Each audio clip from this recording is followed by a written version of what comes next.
All right, today I got Frances Cruz, a Century 21 judge fight manager of the Frisco office and a district manager of the North District, which includes a number of offices. So she's a bit of a superpower here in the in this region of our world.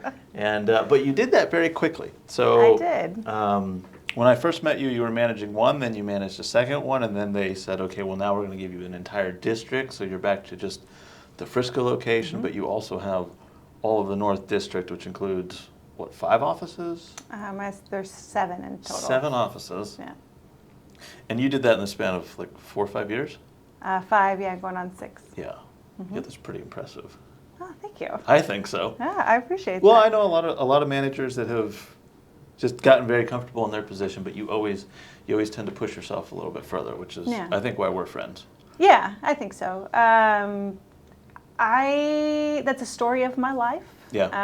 I think in all things that I've done throughout my journey, I'd like to push myself. I like to see how things can be better, and I'm not afraid to put myself out there, and always have. Right. I kind of laugh at myself a little bit when I think about my time on city council and how I got there. I just wanted a block party, and a few years later I ended up on council through that process, because when you do a good job with the things that you do and people see that you have a passion and that you care about them, then people ask you to do a little bit more. And if you take on that little bit more and you do well with that, they ask you to do a little bit more and Of a little course. bit more, right? Yep. And it snowballs. And I apply that principle in all aspects of my life, both professionally and in my volunteerism. And Well, you do it humbly, too. Like, I have thought that. I know, Okay. well, I mean... It's always such a hard thing, right? Because it's like hard to say, yes, I'm humble, because it's not very humble, You right? can't say you I'm can't humble, say right, that, right? right. But I appreciate the Will you feedback. do it without like the little bit of narcissistic tendency, like look what I've achieved? Where I Yeah. do meet managers in all realms of not just real estate but other industries, and they want you to know how much they've achieved. But you're more like you got to dig a couple layers in and be like, wow, geez, okay, she's done a lot in a short period of time. Yeah, I am of the opinion that your actions speak louder than your words, and so I Definitely. just let my resume speak for itself. Yeah, well, it does. Yeah, for thank you. sure. Yeah, well, you keep climbing up and keep adding to it. So. Yeah, we'll see. Yeah. It's something I appreciate about the environment that we're in, and one of the benefits of Judge Fight Company is that they really invest in you as a person. And so in the time that I've been there, the amount of goal setting and mission statements and vision statements, not just for my company, my office, but for me personally, is a big part of what they ask you to do. It's like you have to make personal rocks, right? And personal goals and personal vision. And so in the time that I've been there, I feel like I've grown a lot as a person, because I've had to take some of that time to slow down and go, okay, why am I even here? Like, what is it that I'm trying to accomplish?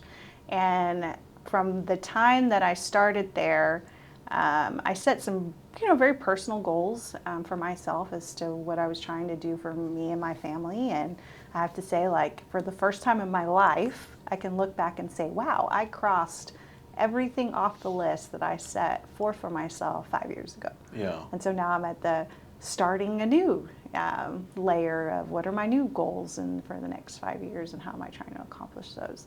And I think without that clarity of vision, you don't know where you're going, right? And so you are kind of wandering a little aimlessly, and you see that in agents in their business, right? Yeah. Sometimes they, you get stuck on the answer the phone, go show houses, like, and you're in the grind all the time, and you have the ups and the downs of your business and your cycle, but you don't even have the time to stop and look back and see how far you've come. And so you'll see top producers just burning out because they've never stopped to slow down and look at my journey, right? And see how much I've accomplished, where I'm at and where I'm going. And if they don't have a vision of where they're going, but they're working all of the time, right? Then it burns you out, and you see a lot of people. What are they doing it for? What are you doing it for, right? Yeah. Like I don't have friends, I don't have family, I've got a drinking problem because But I'm successful. But I'm successful in paper, Yes. right? And so having that balance and having an environment that actually encourages you to create that balance, that says, hey, I know this is what's happening in your business and you're doing great, but these are the other pillars of life that you could probably use a little support and coaching. How can I help you? Yeah. Right? And that's like built into the culture. It's a really unique company to work for. I do think that is like a characteristic of real estate agents. And I'm going to sound bad because I definitely need agents supporting my business, but I think it is a characteristic to want to brag. And I see that a lot with they want to show a very specific part of their life that is highly successful, and it's the cars and just the glamour of it. And there's a lot of photography involved in real estate generally. And then, like you're saying, you get some of the junior agents that are seeing that, and they think this person's life is incredible. But in reality, I mean, everyone only shows the highlights on Instagram, right? You're only showing the good stuff. All the warts are covered under makeup. Right, exactly. But they, for some reason in this industry in particular, people really focus on the numbers like a lot about their gross sales volume and all the different avenues of which they can show how successful they are. And you need a little bit of that to bring more business in, but I think people get in this trap, like you're saying, and then you get some people that just, there's a great book called The Gap and the Gain. Okay, And I haven't read it. It's really good. It's exactly what you're talking about. You probably could have written it, but it's living in the gap instead of the gain. So let's say I started Element Inspection a little over 4 years. We're in our 5th year of business. And I said, I want to get to $1 million in gross revenue. And I hit $1 million in gross revenue, and instead of saying, wow, look what I've done, and living in it and living in that particular moment in time and absorbing the fact that I did something incredible and I need to Like enjoy it. be proud of it and enjoy it. Right. Then I just go, well, that's $1 million. I guess time to go to $2 million now. So what do we got to do to get there? While that's good, it's not necessarily good for you. And I think a lot of people, especially in this industry, it's just they're always in the gap, never living in the gain. Right. And I found, kind of like you're saying, when you support the gain side, and what is enough? How much money do I actually need?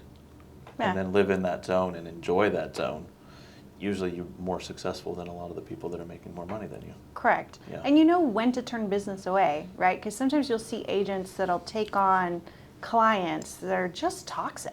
Like it is going to make everybody miserable. Yeah, okay, it's $1 million cash buyer, but what you've got to do to accomplish that, when you actually do the math of how much you're worth, you end up in the red $1 million, right? Yes.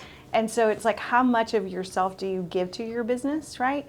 There's got to be balance. And you see that a lot in management with the fact that, like, especially the managers that I know, like, they give so much of themselves to their agents, right? Like, you answer the phone on Saturdays, and I work on weekends, and I help doctor contracts, and I'm working with my agents because I'm part of their dream and their goals, right? Like, I know what they all are. They all tell me, right? I've had opportunities where I've met with other vendors and they ask me, walk me through your roster. And I'll walk through and I'll tell every person on my roster and go, this is what they're doing. This is where they came from. This is why they're in real estate. This is their mission for being here. And these are places where you could connect, right? And when you know your people that intimately, you feel like you're letting them down if you aren't working all the time, right? Yeah. But eventually you're letting That burns, right? Like Yeah. it's the whole flight attendant thing where they tell you on the plane, put your mask on first and then your kids, right? Yeah. And so it's a very intentional thing that you have to learn when you enter management in particular. And this applies to any industry, right? Like any company that you may be, the higher you are, the more people you're responsible for, the more you have to learn how to create boundaries and take care of yourself. Because if you're burning out, so is everybody else. I tell people, and I've only learned this in the last few years, but if you want to be the best you can be in your own relationships, whether it's romantic or personal or whatever, Right. you have to be selfish in a way so that you can rest and recuperate and be, when you're up and in front of this person, you can be the best that you can be. But that requires being selfish. Yeah. And it's a very weird Dynamic. Yeah, you got to go through this roadmap of balancing. I want to ride my bike. I want to do these things with my dog and go to the park, and I want to do that by myself. and telling friends and family, like, no, I'm going by myself. And they're like, I need it. Yeah, I need 5 minutes. Like, give me 30 minutes. I'm going to go to the park. I'm going to come back, and you're going to be so happy I did. Yes, exactly. Right? It's interesting with, like, the way technology has impacted real estate. I think you're finding that we are becoming more of an environment where the consumer expects 24/7 service. Yes. And that, I think, in a highly service industry that we are, right, where it's very personal, that 24/7 can be really difficult. And then there's that cross between the professional and the personal that agents deal with, right? Because if you ask agents, like, most of their business comes from their sphere of influence. Who's in their sphere of influence? Their friends and family, length, right? yeah. It's an arm's length transaction. So they're going to see them at the school, they're going to see them everywhere. And so before you know it, you're on all the time. And I think one of the challenges that a lot of new agents have is that they don't have the mindset that the moment you become a realtor, you are now a public figure, right? They want to have a separate business, and they don't tell their friends and family because they're afraid of what they're going to think of the promotion and whatnot.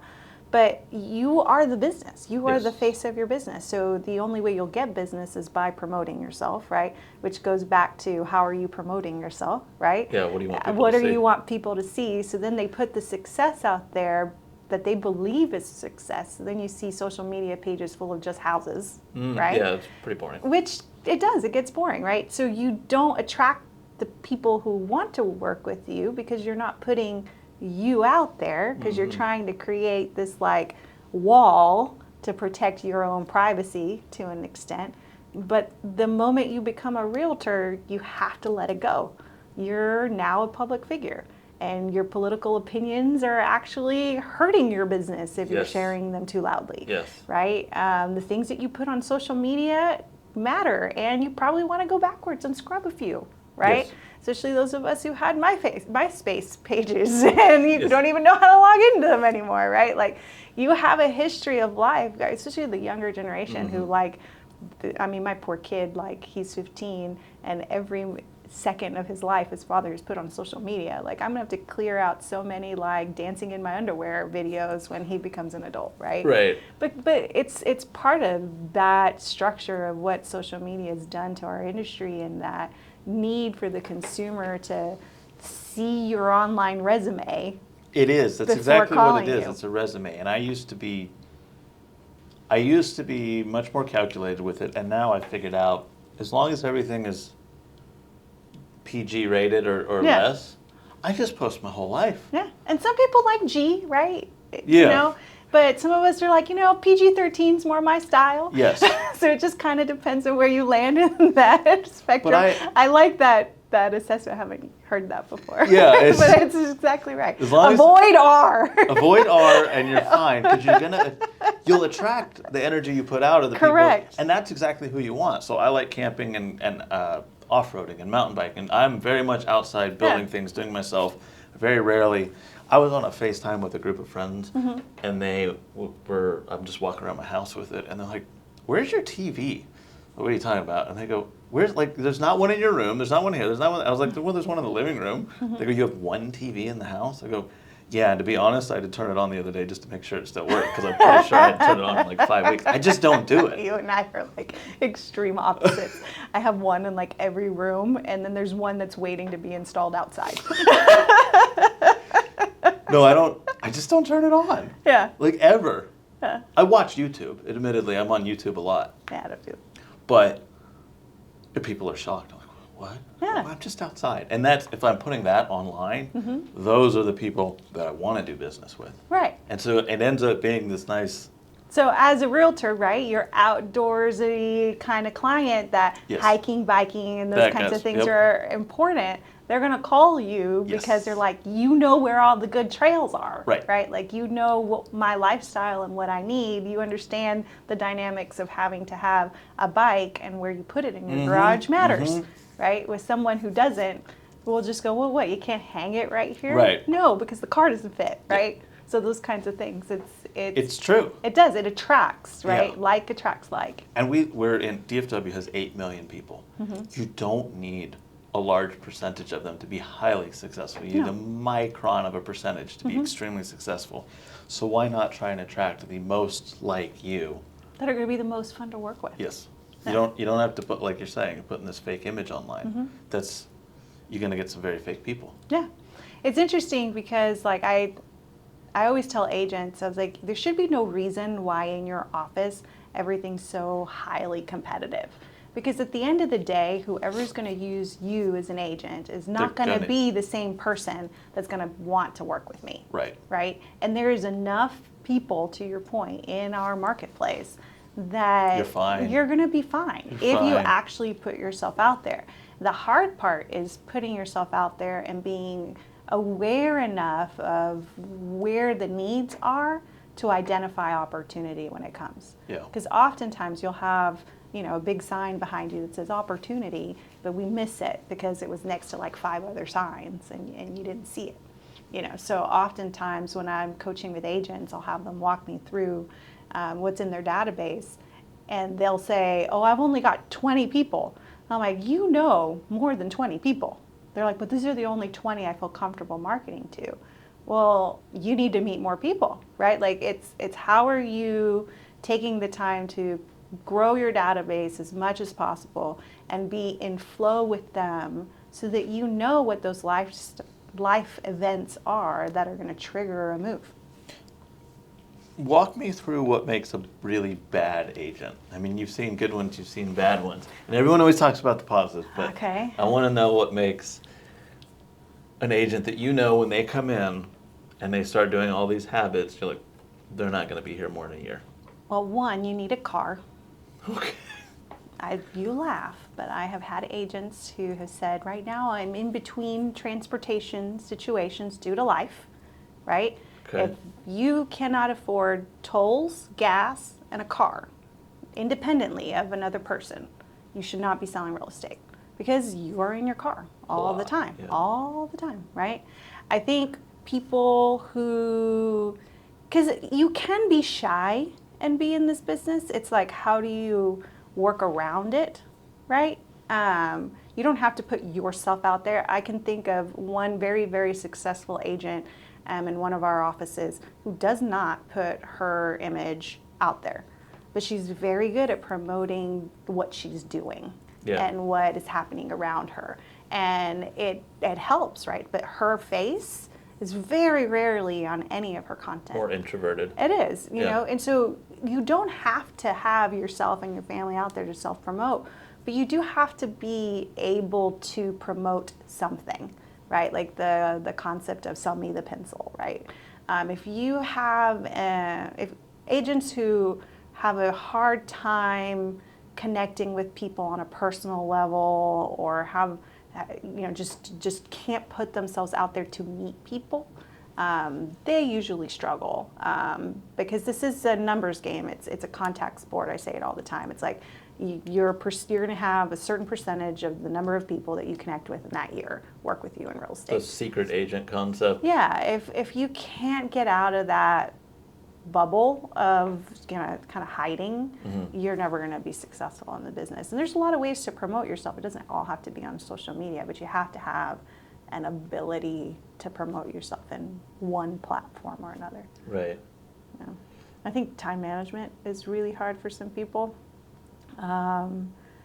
If you can't create organized structures for keeping up with contract timelines and multitasking. Yeah, because you have a finite amount of time from the time your client says, I like this house, until you're trying to close it. Right. And you've got critical dates in your contract. And sometimes you work with a client 2 years before you actually get them to buy something, right? And so it's like, how do you manage spinning plates? If you have a really good ability to work with multiple concepts at the same time and keep everything going, that multitasking is a very critical skill for an agent. Would you say the opposite is true for very good agents, or is there something that they do? Like just someone that comes in and knocks it out of the park and you like, wow, I did not expect that person to be super successful. I mean, I think it's the extreme opposite. It's the people that I have seen, and I can think of several agents that started in their business and took off like amazingly were very, very much the kind that put themselves out there first and then said, I'll figure it out later, right? And some of them made me nervous at the beginning because I'm like, you have no idea what you're doing, but you got like 5 contracts. So let me like help you, right? So some of it is the support systems which you have that allow you to be able to put yourself out there, leaning in on the team, knowing that, hey, at the beginning, I know nothing, but my team does. And my goal is to just connect with as many customers as humanly possible during the span, right? And really gravitate to that, growing my database and connecting with people and coming at it from a place of service. I think those are the ones that usually are successful. And if you look at all your top agents, right, they all approach their business really from a place of service, at least in that I've been exposed to. And that's what I think makes the difference. The genuineness of I'm going to connect and help as many people as humanly possible, regardless of the commission. I do think that's what makes you different as well, because you got Manager of the Year, which is an award. But it was a while ago. Yeah, but I mean, still. Yeah. What, 2 years ago? 2 years ago. Okay, yeah. well, a long time ago. There were other ones since. Yeah, you've won multiple awards in this Yeah. category, and I think it's the exact You're like, same. shut up, Frances. Sorry. Trying to promote you. I know. Be good to you. No, Yeah, edit that later. no. In reality, I think that is why you've gotten those awards, because a lot of it is feedback from the agents telling management, we really like Frances, and it's kind of what you're saying. How an agent treats their client, you treat your agent, which is that you are available, you are caring, and you want to walk them through the process to see them be successful. Yeah, and it's not unique to me. I think it's easy to do that because I'm in an environment where that is the norm, right? Like the environment at our company really is how do you help and grow people, right? Like develop people. That's part of our mission, right? Yeah, And so, Judge Fight has a lot of training for its Right. agents and managers. Right. I've always noticed that about Yeah. the organization. And I appreciate that because in our industry, there is a lot of people who are not set up for success from the beginning. And so they're, and I hate to use this word, but there's a lot of incompetence in our industry. And to be able to work in an environment where professionalism comes first, right? And the goal really is to grow the professionalism of our industry at large. I think a lot of the things that we're experiencing nationally in our industry ties to that, right? Is that the general consumer doesn't compare their realtor to their attorney or to their financial advisor. They'll compare their realtor to a car salesman, right? And if you're being compared in to that slimy kind of feel right. that And you don't want. Yeah. So if you're being compared to a car salesman, then you're doing it wrong, right? Like this is the biggest investment that most people make in their entire life. The easiest, even the ones who don't, right? Like the ones who like own multiple properties, this is a sizable percentage of their strategy towards wealth, right? Yes. And most of the assets that people have that are really the larger assets in their asset pool are real estate. And so what we do really is in line with what a financial advisor does. Like we are advising you on how to maneuver forward with your real estate portfolio at large. Agents that take that consultative approach, that really is what the future of our industry looks like. Because the consumer can go online now and pick a house, right? If all we're doing is filling out a contract, we're grossly overpaid. Yes. But what we do is more than that. And the agents who understand that and really lean into that have longevity in the direction of where our industry is changing. That the longevity side, I do know, is a hot topic for a lot of agents right now with NAR and with. I mean, but it's always evolving. I always hear it's kind of like this election is the most important election of our lifetime. I've heard that with every single election, every single one. Yeah. And then I hear the same with, well, this market is the. It's only as important as the next election. Exactly. Yeah. But with this, it's like, oh well, this time period in this industry that we're in right now is the most complicated. I'm like, it's always that. Yeah. No. Figure it out. Well, and I have some agents that have heard me say this before. that it doesn't matter, because I've been in the industry since I was 15 years old, so I'm going on 30 years. Yeah. In different capacity throughout my career, and I've seen some very difficult markets, some very affluent markets where everyone was right. And what I have noticed in every market is that someone's making money in all of the markets. Always, right? When we were in foreclosure market, right? There were agents making money left and right during the foreclosure crisis, right? But at the end of the day, their marketing looked very different. They know how to pivot. Right. And so it's really figuring out where the opportunity is in the market that you're in, and not the market you wish to be in. Right. That's a good point right there. Mm-hmm. The market that you're in and not the one you wish to be in. Mm-hmm. Yeah. Because I think right now there's a lot of people wishing they were in a different market. And it's the same for the consumer. The consumer right now is struggling with the fact that interest rates are a little higher than they were 3 years ago, that inventory has not skyrocketed. It hasn't skyrocketed. It hasn't crashed either. Right. And we're not getting 50 million offers in 2 hours anymore. Mm-hmm. And so you have sellers and buyers wishing they were in a market that... Now they're negotiating. But they have to, right? Because we're actually in a better market, if you think about it. It's healthier. The buyer actually can buy a house and have time to properly do due diligence, get it inspected, right? Have an appraisal done, negotiate repairs, and be comfortable with the investment that they're buying in. Sellers are still getting very close to asking, right? You're having a little bit of negotiation room with the buyer, but at the end of the day, as long as you price it right, inventory is moving, right? And so it's just a healthier market.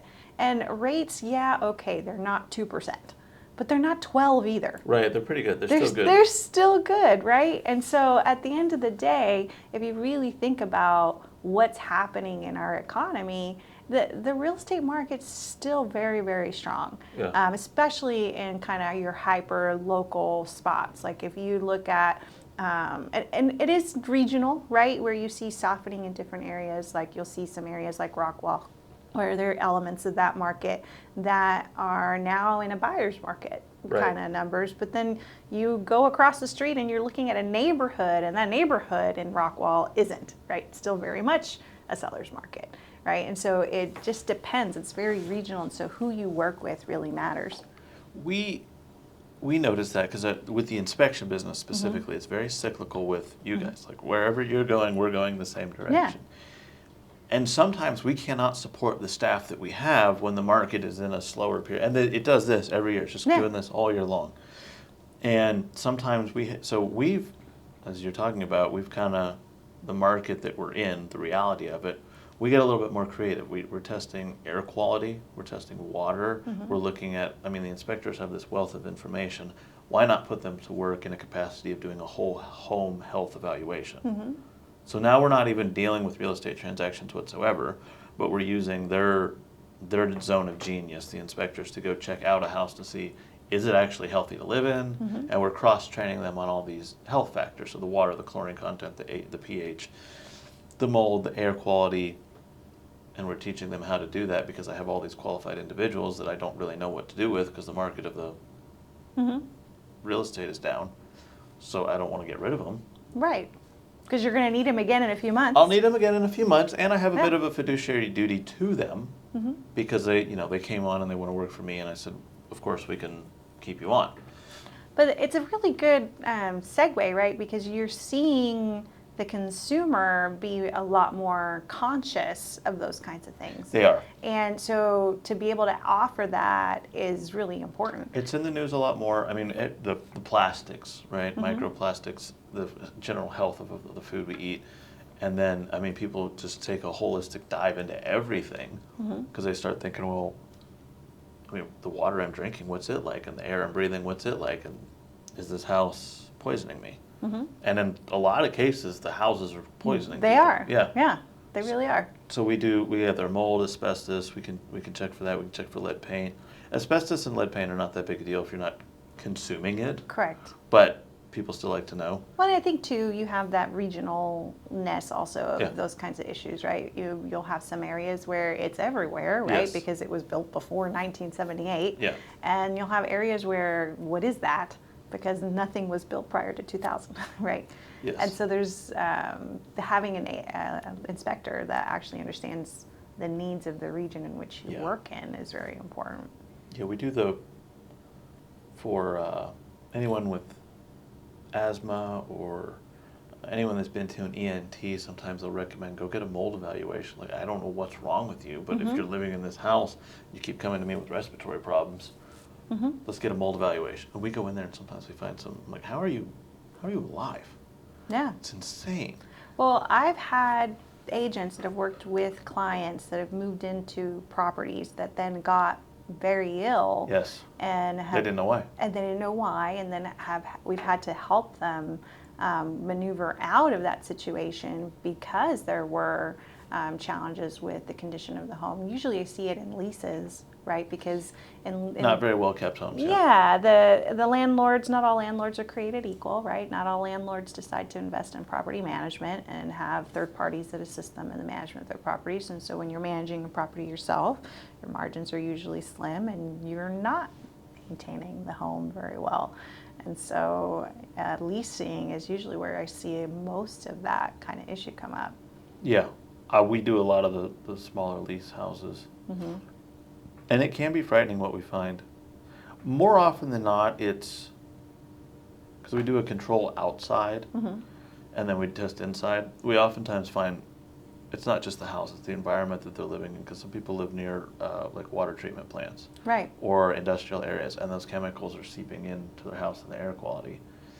And they're just living in that environment and it's making them sick, which is a very weird thing to find out, that you're just living in an area that's bad for you. And then the water, the pH levels, the chlorine. We've been doing a lot of water filtration systems lately with my other business. Because people are just kind of fed up with, you turn the tap on and you're like, why does it smell like a swimming pool? Right. At the Y. Like, why is it so chlorinated? And it's in my kitchen sink. Yeah. Yeah. And I'm cooking with it and I'm drinking this and I'm showering in this. That's why my skin is so dry. And so we took a different approach. And I know a lot of companies that only do, because I'm in a coaching group, that, and it's called Inspection Empire Builder. It's 300 inspection company owners. And the ones that focus strictly on real estate transactions oftentimes get in our group Zoom coaching and are like, man, I am suffering. And we're going, well, what do you, the market's down. What are you doing? We're just waiting on the market. Well, no. No wonder. Yeah. You're struggling, yeah. Yeah, so just to your point, the ones that stay in the market that they were good in and they stay in that mindset instead of pivoting. You got to be flexible. It's like niches, right? They say supposedly riches happen in, niches, right? But sometimes you also end up in ditches. Yeah. That's usually how I look at it. And so the niche is great when it's When it's great, right? But when that niche is dying, you got to be able to pivot, right? And it's how do you create that new niche, that new diversification of your portfolio of services that you can offer the consumer. And you do that really well. And you usually have a very unique approach with how you promote your services as well. Which I always enjoy, right? Like, I've seen you present several times and I always get a giggle out of it, and it's memorable, right? Like, if I'm worried about monsters, I'm calling Element Inspection, right? And it adds to the element of what you do, right? Because it can be something really serious and boring, right? And scary.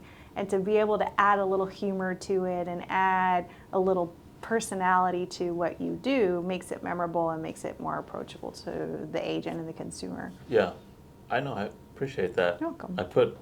I noticed that because when I first started coming into like your office and everyone else's Yeah. offices, I noticed that every vendor has the exact same 5-minute spiel.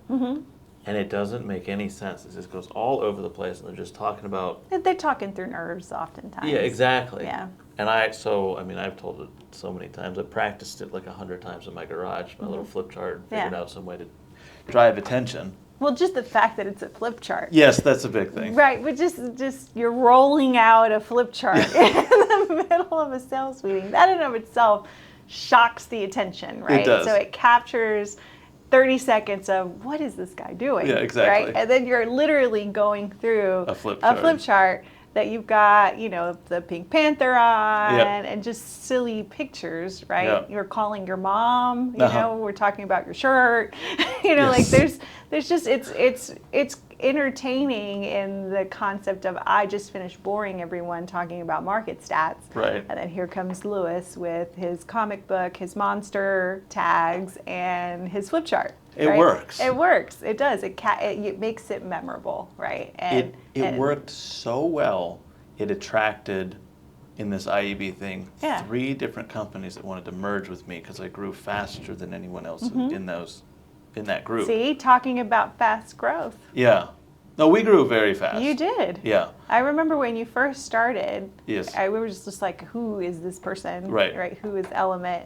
And you came out with a good product. You had solid inspectors, so Yep. it was easy to get behind, Yep. right? And it was memorable, Yeah. right? And so, who was that guy that came in with the flip chart? Was often how it first started, And I was like, oh, you mean Lewis? Yes. Let me give you his number, right? And so you did some really smart things in the way that you started growing this small company. I appreciate that.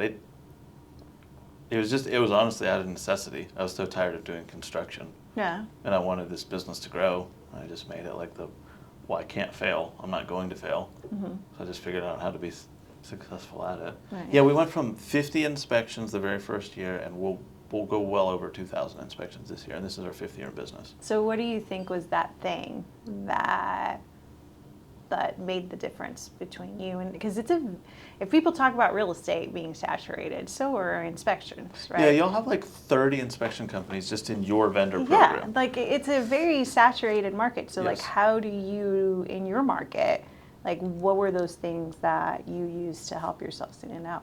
It was a multitude of like individual things that create the perfect storm. So one, this that we're doing right now. Yeah. I bring agents on and I tell them, I'm going to bring you into my studio with my equipment. I'm going to talk about your business. Then I'm going to edit it and I'm going to post it and collaborate with you. And we're going to tag you and promote the crap out of you, which I don't know of many other vendors that bring people in and do all that for them. So Right. it's almost like a gift to them to promote them. Active service. Yes. Yeah. Exactly. That's one. This has proven to be very good.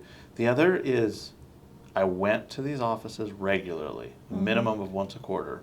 And even if I was just driving by And you're the only vendor that would like call me on it and be like, Frances, I have not been in your office in this quarter. Like you kept track. Oh, right? yeah. And if I didn't squeeze you in, you'd call me on it and go, you figure out where I'm coming in because my contract says.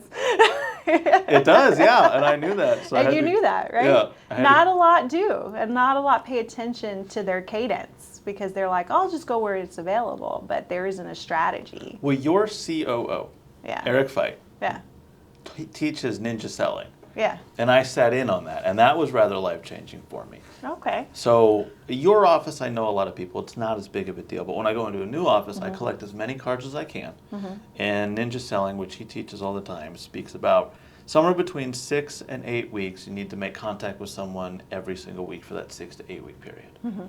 And so we developed our own version of it. Okay. And so we collect the cards, I lay them all out, I take a picture and I send it to Maddie. Maddie then puts it in the CRM system. And then for about 6 to 7 weeks, they get either a text message with a video of Lewis talking about an HVAC system or a Facebook interaction or an email or something. And so we're contacting them once a week for 6 to 7 weeks in a row after the very first time I see them. Okay. That worked unbelievably well. I bet. Yeah. Yeah. And I tasked somebody else with that because I didn't have the bandwidth or time to do that. And then the presentation is supposed to be likable and trustworthy. So Which it is. Yeah. And I saw another one of your inspectors do the presentation elsewhere. Yeah. And it still resonated. Not to the same degree, right? Because you can't talk about your mom calling him, Right. right? But nonetheless, he had the flip chart. He went through. It was equally engaging and approachable. In Yeah, the that way was you Adam. did. Yeah. Adam goes out. He There he has goes. he has one of my old flip charts. Yeah. but it's still. It works. Yes. It's like you can replicate it, right? And he's great because he's an old bar manager. He used to, Okay. and he still owns a percentage of a bar, and he used to run a bar, and so he's got that just knows how to speak to people. Which I hire guys that are former service industry or teachers or people that know how to speak to groups of people, and not because a lot of inspectors I meet are technically, if you put them on a test, they would probably do better than some of my guys on a strict inspection test. Right. But they can't communicate what they found. They're the ones who scare people They from scare buying people, a house. Yeah. and they just don't have the communication skills. And so while he may have found more, he doesn't necessarily know how to let you know exactly what he found. And he just writes it on this form that Texas Real Estate Commission makes us write it on that is not super clear. No, you got to know how to look at it. You got to know how to read it. Yeah. And he goes, it's on the form. And you're like, yeah, but what am I looking at? perhaps you could have walked me through this. Right. And so I go more that direction. They need to be in the 90 percentile Right. of inspector, but some of these guys are going to be like 98, where I'm fine as long as you're over it. If you're an A student and you have the camaraderie, that's what I want. Okay. And that was a big contributing factor for us as well. And so I'm hearing a lot about strategy, systems, right? Like intentionality with how you create your processes. And I find sometimes with entrepreneurs, right? Because you're a serial entrepreneur, just like I am, right? I've been an entrepreneur since I was born, right? They don't have the systems. They don't. And they're not organized. Very visionary. Yeah, they don't have a clear vision, and if they have a vision, they don't have an action plan, right, of how they're going to accomplish it, right? So you live and die by your systems, right? I found a weakness in myself with that, and Okay, what is it? well, I can set up the systems, and I like the systems, but I don't always. There's too many things. My bandwidth is only so wide, Right. and I just get sidetracked. And then I go to the next shiny project. Okay. And I like working on the project. But that's why you have support. Well, that was one of Is the knowing where that threshold is, where you need to contributing bring factors someone in. to this merger. I was offered a large sum of money for one. I had some talks with another that was, and then I had other talks where it wasn't a monetary thing. It was here's what we've done in the past for the last 30 years as a company. Here's what we can offer you. And because they were interested in my growth tactics and not in the back office. Right. I built a small back office, but they had this monster of a call center, manager, service man, like everything. And so I thought, okay, well, if I'm really good at this and they're really good at that, I could go over here and get this one-time payment and check out and Be done. go buy my Ferrari and, Yeah. but then what? Yeah. But they offered this incredible opportunity to use their back offices and this huge systems, like you're talking about. These systems were nailed down Right. after 30 years of trial and error.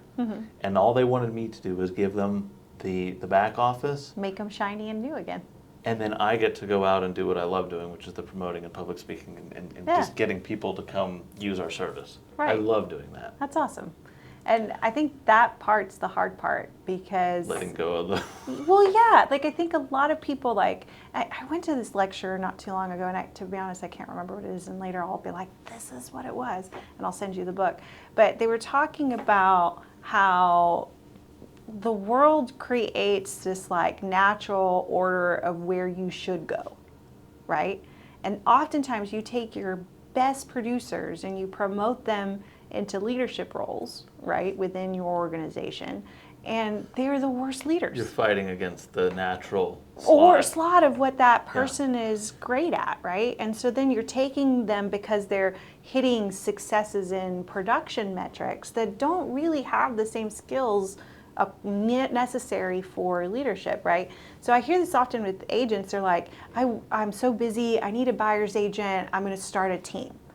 Well, hiring staff is very different than starting a team, right? And your team leader skills are different than what you would need to hire support staff, right? And so oftentimes you'll see a very big producing agent start a team and then they lose money. right? And they lose business, and they end up dissolving the team and going back to building up their business because they didn't have the right skill set for Right. being a team leader, right? Yeah. And so you see that the same in management, right? Like the skills that you need to be a leader of people Completely different. are completely different. And sometimes your best managers weren't always the most producing, No, top they very producing rarely agent. are. Yeah, because that's not what gravitated them to the industry. But It's they not know, what. they know people. Yeah, they Yeah. know people. They know Yeah. how to connect. No, I Like, know some incredible managers that had mediocre at best yeah. I mean, businesses. I'll speak to it. I had a really great year or two, right? And then Average. I got sick. Yeah, And right. so then I didn't work as much. And am I capable of? Absolutely. But was it what I had the ability to do based on the circumstances that I was in? No. And so it's like, how do you, if you're not in sales, right? Like, what does real estate look like for you? It was a really big crisis for me because I couldn't sell anymore. I mean, I can still sell here and there, but I can't sell to the capacity of like some of the top producers that I was keeping up with when I first started. And what I love about real estate is sometimes people don't realize all of the different aspects of this industry, right? General consumer goes, okay, real estate, I'm gonna think of your realtor, right? That puts a sign in the yard and that's it. That's it. But there's so much more to it, like brokerage services, we support the agent, right? And there's an entire industry around brokerage services, right? Where you've got parent companies of parent companies of parent companies, right? So you've got Judge Fight under Century 21 under the Anywhere umbrella.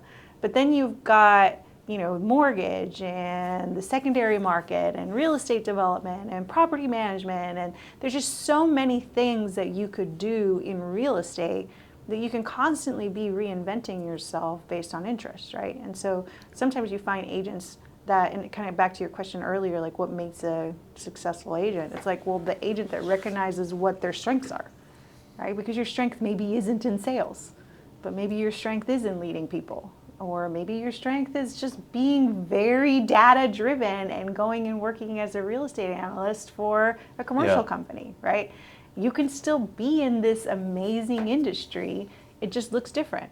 And knowing what your strengths are, I think, is a big part of what makes people successful. I like that idea, though, the slotting into where you're naturally, like I'm talking about my own zone of genius and your own zone. It just, when you find it, it's good to stay there and not. A lot of people get really good at it and they think untruthfully that they're good at everything because I'm so good at this, I must be good at other stuff. And they go do it and they fail. Kind of like you're saying with the team, the top producer just starts.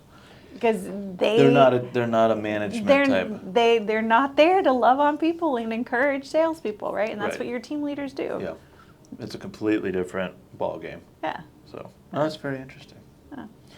We've been chatting a while. Okay. I very much appreciate you coming in. Of course. We could talk forever. I know, we could. So I'm going to link all of your information down below. Okay. And if you guys want to work for a highly awarded and coveted manager at the Century 21 Because he's obsessed with market stats. Yeah, there you go. That's the best day of the week. It's Market Stats Day. Do your agents agree? There is maybe one who Okay. gets as excited as I do about market stats. Well, if you want a lot of market stats, no, I'm kidding. We'll put Frances's information down below and then contact her. If you're an agent that doesn't like where they're at, give her a shout. Maybe you guys can find some continuity. But thank you so much for coming on, and I'll see you in your office very soon. Sounds good. Okay. All right. Bye.